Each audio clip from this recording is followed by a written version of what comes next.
చేశారో తెలుసా మీకు? జస్ట్ ఊరికే ఊరికే సుప్రియ గారి కోసం వచ్చి నాకు కూడా తెలియదు, ఊరికే అడుగుతున్నానండి. ఇందాక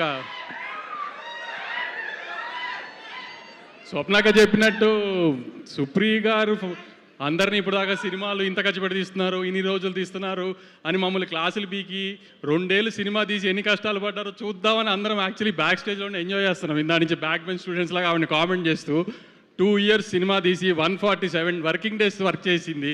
సో మమ్మల్ని ఎవరిని తిట్టే రైట్ లేదని వెనకాల నుంచి ఆవిడని ఎక్కిరిస్తానికి వచ్చాము. యాక్చువల్లీ మేము విష్ చేయడం కంటే ఎక్కువ సుప్రియ గారికి ప్రొడ్యూసర్ కష్టాలు ఏంటో శేష్ గారు చూపించినందుకు నేను చాలా థ్యాంక్స్ శేష్ గారు.